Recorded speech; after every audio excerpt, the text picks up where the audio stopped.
Hello, hello, everyone. It's Julie Santiago, and I am here with the illustrious LYNN, an amazing, beautiful, wonderful client. LYNN, thank you so much for being here with us today. I'm so happy that you're here. It's a pleasure to be here. And for those of you who are watching or listening, please say hello and welcome LYNN.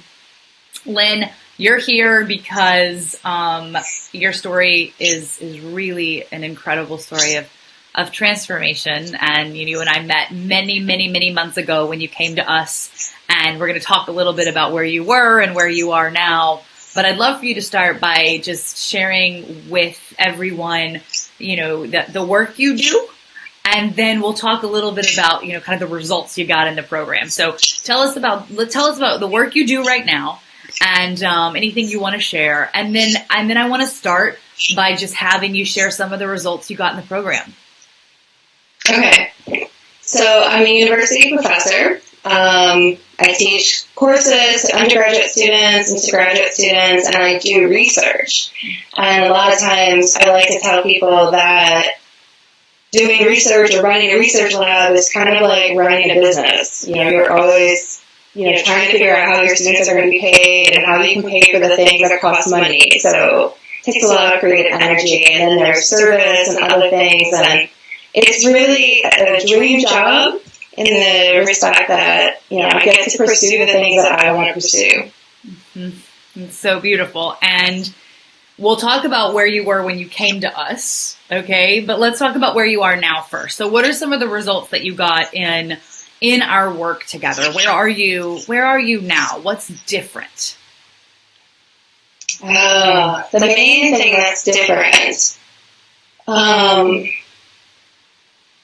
the main thing that's different is that somehow I have stopped feeling victim to all of the pressures that are, in my daily life and higher education in general, and all of the negative energy that comes along with quote-unquote scarcity and lack, which kind of exists on some level in a lot of people's minds, in terms of competing for various resources and whatnot. Mm-hmm. And so I really learned to just try to focus on the positive and trust my instincts much more than I probably had done before. Mm-hmm.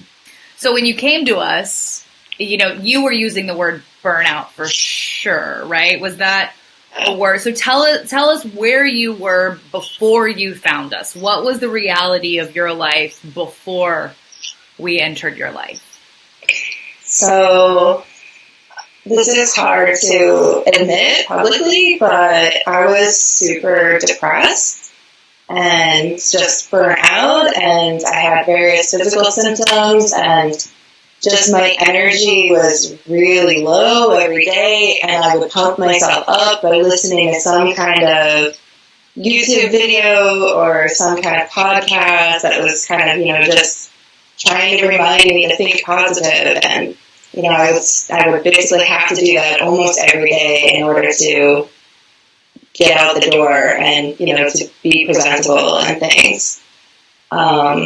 I hadn't always been like that, but I had probably experienced that level of kind of downness for more than a year, probably 2 years. So you had been in this place for almost 2 years, and you've been trying to manage it in different ways. But it sounds like there was an emotional component, and then there was also a physical component. So the emotional component was, you said I was kind of depressed. Could you give us a taste of a little bit more of like what other emotion, like what does that mean to you, right? Depression for everybody is slightly different, but like what did it feel like for you emotionally to be waking up every single day like this? Yeah. Or the majority of the days? I just felt like something was wrong with me because I had such low energy. I was reading some self-help books. I had even done another coaching program. And so, like, I knew all the things that I should focus on, but I just felt blocked. Like, I would start the day in the right way, and then I would, like, hit this brick wall, and I didn't have enough energy to climb over the wall. I didn't have enough energy to look around the wall. I didn't have enough energy to find a pickaxe to climb, break down the wall. Yeah. I was just dragging. Yeah. And I had also some different physical symptoms, like I would feel my heart twitching in different moments, which was definitely anxiety and stress. And so I knew that I had what is casually referred to as like adrenal fatigue. Like my whole body just felt really fatigued and run down. And so, yeah, I don't know. I don't know how else to describe it. It just felt like something was wrong and I couldn't figure out how to fix it. Totally. Yeah. Yeah. Thank you for sharing that. It's that you're a highly successful, capable, smart woman. We know that about you. And yet, heart palpitations, exhaustion, adrenal fatigue, anxiety, and then that wall you're describing, like it would just kind of hit that wall, and like I didn't have the energy to get around it, and I didn't know how to get around it. I remember when you and I spoke on your breakthrough call, you were like, I feel like this is the last house on the block, because you had done so many other things. So you said you had done a coaching program before, you'd been listening to podcasts, you'd read self-help books. Is there anything else you had tried before our program? No, that pretty much encapsulates everything. I mean, exercising at that point, I was forcing myself to like run a mile on a treadmill. And yeah, just hoping that the exercise was going to be the cure for the low energy. And was it?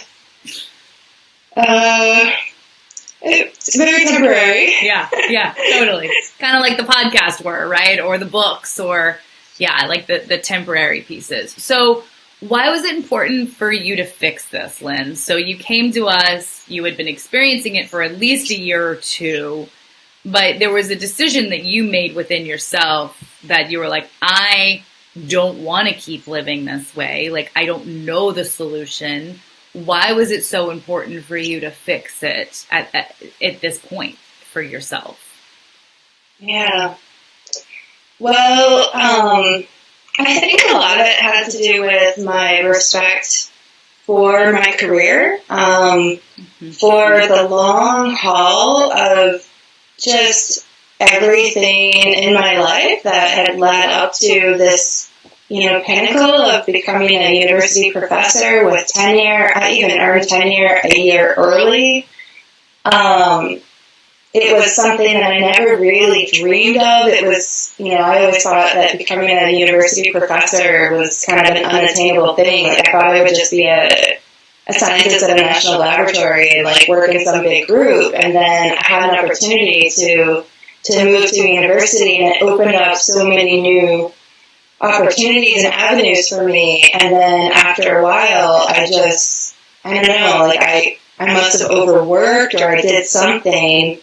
And I just got myself into this place where I started to loathe this quote unquote dream job. Like I was just overwhelmed by all the negativity. Like every time the administration would, come up with some new thing that they wanted faculty to do, it was just like, I'm already working 60 hours a week. Where am I going to fit this extra time into, maybe it's a 10-minute task, but I would just bemoan it over and over and over again. It was just, I just knew that wasn't the life that I wanted to have. And it just didn't make sense to me that, I had gone so far in my life and overcame so many obstacles. And then, I kind of have so many things that are lined up for me. I live in a really nice community. The cost of living is really reasonable. I'm surrounded by a lot of good people. I have this job that has a lot of flexibility, but of course it comes with a lot of challenges. And I just thought, and I have a great marriage too, and we solved the proverbial two-body problem because he's also a PhD scientist, now professor with tenure. And so I don't know, I mean, I just felt like there was something about me that was out of alignment with all this goodness, and I couldn't figure out what I was doing wrong. Mm-hmm.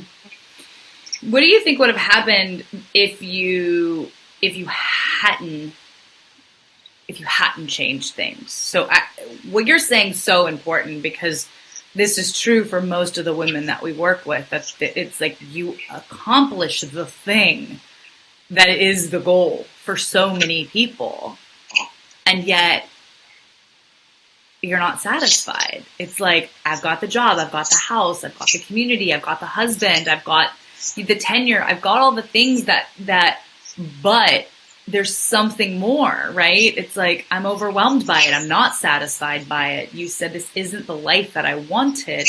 So there was this feeling that was happening within you, and kind of the constant feeling of feeling overwhelmed, and you knew you loved the work you did, and you also, didn't want to walk away from the work that you'd put so much time and energy into. What do you think would have happened if something hadn't shifted? Where would you be? What was the spiral you were going down? Such a hard question, because my rational brain is going to just say that in part, I had kind of reached a bottom of low energy, in part because of the academic year and all the pressures. And that was, if I could have been maybe more patient, then that was going to ease up in the summertime. But I was just getting to a point where, I was always seeing things in a negative light. Mm-hmm. And people are patient to a point, and so I wonder, where I would have reached a breaking point with different coworkers, or maybe my boss or the administration. And so probably if I didn't take the time to heal and transform my thinking, I think I would have been putting myself more and more into a deeper corner, like a box, and maybe even losing more and more of the things that I really value. Mm-hmm. Yeah. Do you remember how you found us? I think I found an ad on Facebook. Mm-hmm. with a PowerPoint video and talking about women and jobs, and you can change jobs, and that's not necessarily going to fix it, because you're going to take with you whatever it is that's wrong now, and eventually it'll resurface again after the newness wears off. And I was like, yeah. And do you remember like one of the first things that, like in the program, when you joined the program, do you remember like one of the first things that I told you to do? It's different for everybody, but one of the things that maybe I told you to do and you were like, what? Like, I don't want to do that. Or was there a part of you, with some of the practices that we do inside of the program that I told you to do that you remember, like one of the first things that was a big shift for you? And did you think it was going to work? So I'm just going to be honest, I didn't want to do almost everything. I was like, oh, come on, really? So one of the first things that I was a little bit resistant to was just the fact that the coaching is kind of more of a group style. Mm-hmm. Because I was like, oh, I don't know if I really want to, share some of my ideas with other people. Like, it just felt like a little too private and whatnot. But I learned very quickly, I think even after the first session, that there's so much that you gain by hearing other people's questions that I just never just never had any idea that would exist. Yeah, so you were pleasantly surprised in a way, and at first it felt a little off-putting or nerve-wracking. Yeah. Yeah. Do you remember, like, just as an example, I'm curious, do you remember something you learned from the other women that you wouldn't have learned otherwise? General or specific? Do you know what I mean? Yeah. So, in a general sense, the biggest thing that I learned is that there's a lot of other people who I admire. You know, they have obvious traits, like they seem like the regular people that, you know, that I work with and I admire, and they had, you know, different challenges that in some cases even felt like way heavier than mine. And I was so in my own world that I couldn't see that other people have their own limitations and challenges. And it's like a really hard thing to admit because it sounds so immature, but on some level, if you're completely self-focused and just self-absorbed, it is really hard to see other people. Yeah, totally. And we hear that all the time, that when, you know, the women come into the program, it's like, oh my God, I thought I was all alone. And it's because, you know, typical high achievers, they kind of tend to isolate and pull back when things aren't going so well, right? We're used to holding it all in. So when we get a room full of women who are these like super ambitious, capable women who everybody else thinks they have it together, and then we start being honest with each other, that's when like real transformation and healing can take place. Yeah. So I think that's been true for every woman who goes to the program in some ways. It's like, oh, thank God I'm not alone. Yeah. Yeah, and I think it's more true in these male-dominated workplaces, too, because, you know, we kind of learn to, let's say, be friends with our male coworkers, and I don't know, there's a little bit of a competition maybe between some of the female coworkers that can exist, and, you know, it's just hard to be real with people sometimes, so now that I've been able to see people more clearly, I'm able to be more real with them now. And I would say that's really the biggest thing. And I'm more open with my students when I'm mentoring them, you know, because this has been a big shock for me, but in over 10 years of mentoring graduate students, I don't know how many there have been, but they've all had very different, unique challenges and preoccupations and like just different things that I've had to figure out, like, okay, how do I get this person to maybe, you know, perform a little bit more optimally, or how do I get this person to get past this insecurity? I've seen so many students with so many insecurities and all different insecurities, including from some of my male students, like really, you know, pretty heavy insecurities in some cases. So the ability to see more clearly other people and not be preoccupied with my own challenges is just an amazing blessing. How do you think that has impacted your ability to lead? I think this is a really important point that you're bringing up, which is, wow, I'm more present. I can hold more for others because I have done this work on myself. So how has this program impacted your leadership, your style of leadership, the way you show up for your students, for your colleagues, just in the world, would you say? I don't know. I feel more at ease. Definitely during my classroom time with undergraduate students, I feel just more clear in my mind to respond to their questions. Students always bring questions about something that I haven't had the chance to think about, and I'm teaching fairly, technical stuff. And they'll come up with some question that it just throws me for a loop sometimes, and it used to bother me. Like, I used to feel like, the flush of embarrassment, like, wash over me and like feeling like I have to come up with an answer, like I have to come up with an answer. And then sometimes I knew I couldn't come up with an answer, so I would feel really bad, and I would say, okay, I'll get back to you. And now I'm not having that flush of embarrassment. I'm just kind of like, oh, that's interesting. And this actually happened on Friday.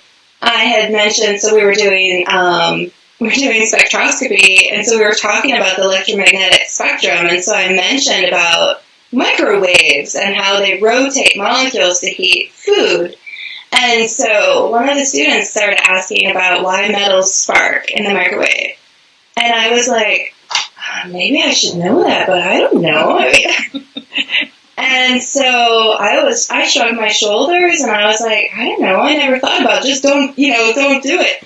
And then one of the other students said, oh, I saw a video about this. It's because of the sharp edges and blah, blah, blah. And then somebody else chimed in on something that they knew. And then the student took it further and said, well, how about if I put liquid mercury because that doesn't have any sharp edges?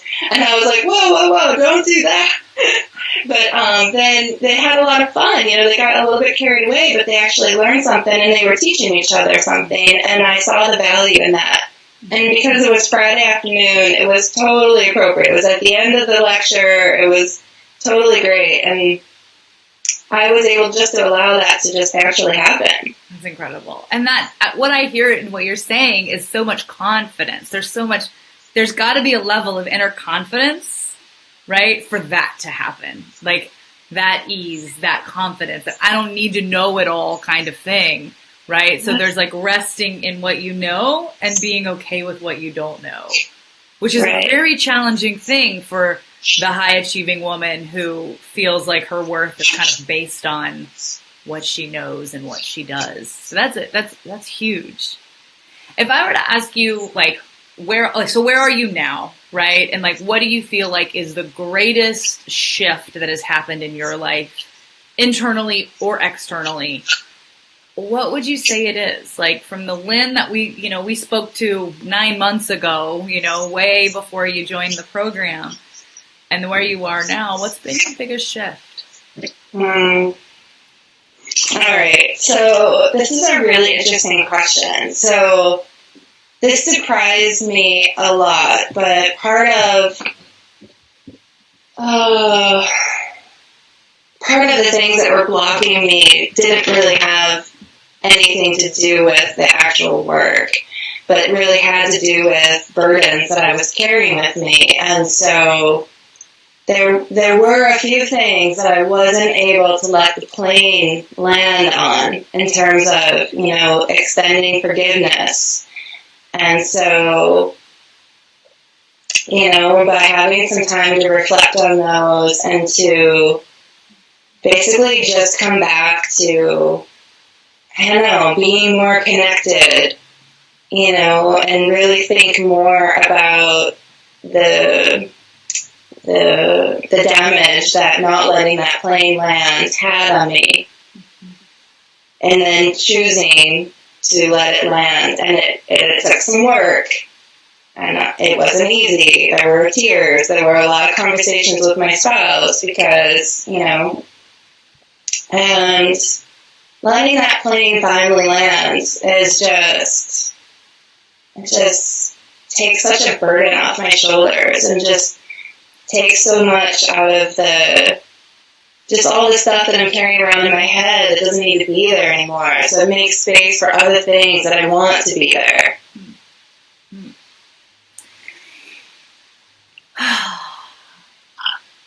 One of the things that, LYNN, I know, and for all of you listening and watching, I'm going to translate this into what I hear you saying now, is that you came to us because professionally you were feeling really burnt out, right? And you knew you couldn't keep going in the way you were going. And then when we got into the program, it sounds like one of the biggest shifts that you made wasn't just about the professional stuff. It was actually the personal work, the personal development work, which is so true, right? I mean, one of the things that we talk about is that professional development starts with personal development. And so in allowing yourself to heal, to let go and release through the practices in this program, things you've been carrying around for decades that were actually impacting your present life. And you didn't necessarily know how the overwhelm and the burnout and the patterns now were being impacted by that. But when we started to heal that, there was more space here, right? Yeah. So it's that in the reaching back, there was something that really profoundly shifted with the present. And I love that you said there were tears that were shed and the plane finally landed and now there's so much space. So if you could describe in one word, first word that comes to mind, how you felt before the program, what would be that word to describe where you were when you came to us? Burdened. Burdened. And if you just tune in to what you feel now on the other side of it, on the other side of letting go of that burden, what do you feel now? Open. Yeah. Thank you so much for sharing that.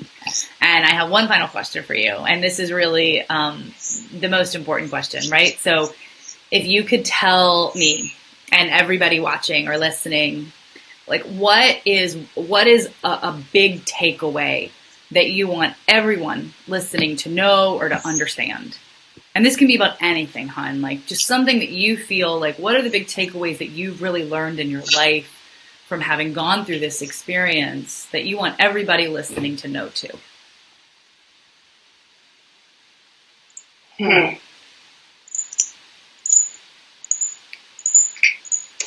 So, the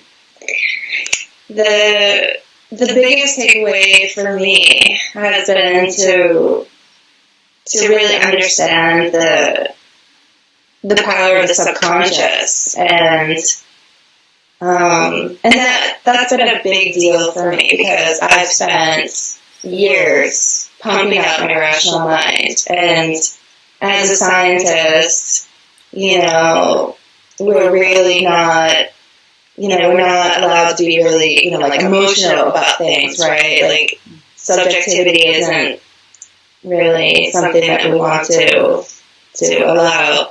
And so, I would just try to rationalize things all the time. And so I basically had, been kind of shutting off a part of myself and kind of keeping myself, even in kind of a separateness instead of being connected to other people, because I just felt like I had to do everything myself. And I was just, I don't know.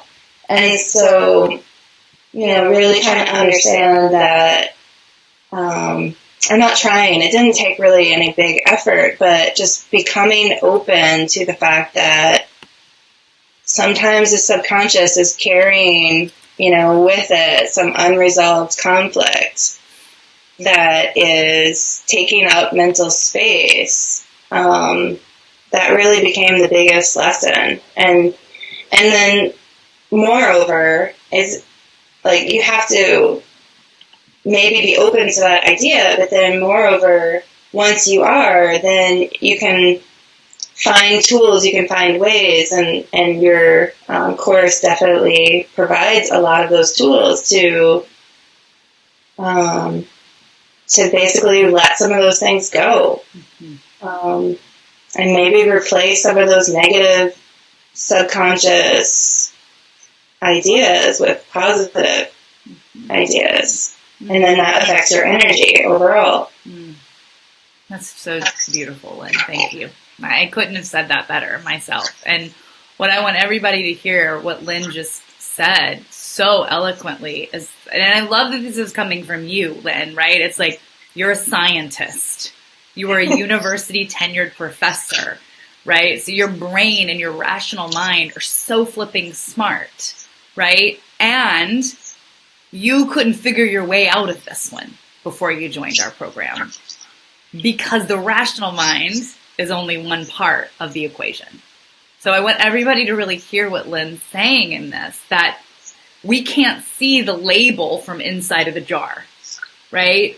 We don't know what's going on in ourselves. This is why we work with coaches and teachers and healers to help us see our blind spots. And so Lynn's referring to the subconscious mind, which is 85% of the thoughts we think in any given day come from the subconscious. We don't see our limiting blocks. We don't see the shadows. This is why we need someone in some way to help us do this. The rational mind is so powerful and it's so strong, right? We know that. You're a scientist. You've lived by that. I worked on Wall Street. I know that. But it's only one part of the puzzle. And where most of our high achieving, super successful, super linear women get lost is we rely only on that faculty. And what I watched happen for you, Lynn, in this program, and what I hear you saying that you want everybody to understand, is that it can't just be about the rational mind. It's that and, right? And, you know, I watched you learn to listen to your heart, to listen to your intuition, to listen to your inner wise woman, right? To have these tools to start changing from the negative mind to the positive mind. And this isn't something that's taught necessarily in traditional textbooks. Right. Right. So that is so powerful and so potent for everyone listening, right? That we can't see what we can't see. And sometimes we need help to see it. And we are all operating off of the tools that we used that worked until they stop working. Right, Lynn? Like you had tools that you were using that worked for a really long time. Yeah. Yeah, long hours and just an incredible drive to prove other people maybe wrong if they had any doubts about my capabilities, and I just push, and yeah. And what are the new strategies instead of that?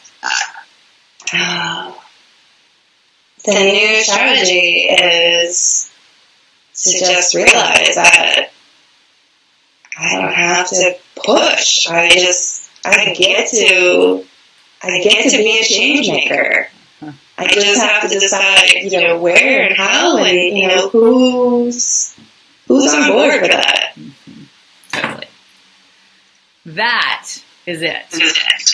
You don't have to push, right? You get to be a change maker in your own way, and you don't have to burn the candle at both ends or constantly try to prove yourself or constantly push or work the long hours to prove yourself. You've actually just stepped into, cool, here's what I am, here's what I do, here's what I offer. I'm a change maker who's on board. In your way. In your way. And we talk about this in the program through the lens of the masculine and the feminine, right? And I remember the breakthrough you had, or how powerful that module was for you. And I'm wondering, just for us to complete right now, if you could just share for you that takeaway of the difference between the kind of the old masculine way of doing things and like the way that you can lead as a feminine leader. How did that change you learning that in the program? Where are you with that now? Because I remember how impactful that was for you when you went through it. And what would you say about that now? That blew you away. Well, I think the thing that really was surprising to me is that, when I think about, especially the women in leadership that I really admire, they were exhibiting more of the characteristics that you've described as being feminine. And although there are several women that I admire their accomplishments, they tend to, bring more male energy. And so they're not necessarily someone that I personally, admire in a more kind of holistic way. Yes, I admire the accomplishments. I admire their striving, all of the impact that they've made. But yeah, it's more of the, to have a balance, to be able to push when you need to push, to be able to set a boundary when you need to set a boundary, to be able to be open and to maybe have some democratic leadership skills. That's something that I think everybody admires much more. And those women, I think, have an overall more successful life. I mean, not just the career, but really like the career and the life and the network. Yeah. And that's what we're doing here, right? We're not here to sacrifice our lives for our work. We're here to learn balance, right? To have both. And that takes feminine qualities, which is the opposite of pushing and driving and working all the time. And it's a totally new skill set, one that I've watched you develop so beautifully over these past months. So thank you so much for sharing your wisdom. Everyone who's watching, thank you for being here. And I am going to invite any of you who really want to learn what LYNN is talking about, right? Really learning these skills around feminine leadership, learning what it means to develop professionally by looking personally, right? For those of you who want to explore, if you're feeling like you're anxious, if you're stressed, if you kind of reached the last house on the block in some way, and you're not sure how to do this with your mind, only if you can't figure it out, even though you're a smart woman, right? Have a breakthrough call with us, right? This is the first step, LYNN, you took, right? The first time we talked, you weren't ready to join the program, and I told you that, right? So we got on the phone, so it's either me or someone on my team, and I'm putting this here so everybody can see it. You're either going to get on the phone with me or someone on my team, and we are going to talk about where you are and what's going on. And if we know that we can help you, we'll tell you about the program. And if you're not a good fit or we don't feel like it's the right time, we're going to tell you that too. Just like I did with LYNN. The first time LYNN and I talked, I was like, you're not ready yet. I can hear it in your voice. When you're ready, come back to me. And I think 5 weeks later you came back, right? And then we did the work. So you can rest assured that we're going to be honest with you about whether or not we can truly help you and whether or not you're ready. And what we're going to do on this call is we're going to look at where you are, what's not working. We're going to make you a plan to get you to where you want to go. And if it's not a good fit right now, we're going to give you other resources. So me and my incredible team, we're trained in this. This is the work that I'm dedicated to doing because I needed this a decade ago, and I've invested all of my time and so much energy to help women like you and LYNN really reclaim and rebalance their lives. So go to juliesantiago.com/apply. There's a handful of spots available in the next few days, and if we can support you, we will. And in the meantime, LYNN, thank you so much for all of the wisdom that you shared, for the brave journey that you've been on, and for the incredible woman and leader and teacher that you are. Oh, well, I want to say thank you for developing the course and for putting it together in such a clever way that, it just never felt like heavy or super bizarre. It was just so fun and challenging too. And thank you for giving me the opportunity to share. Mm-hmm. Yeah, it's a true gift. Thank you, and I can't wait to share tea with you in person one day. Okay. All right, everyone. We'll talk to you soon. LYNN, thank you so much, and sending everyone much love.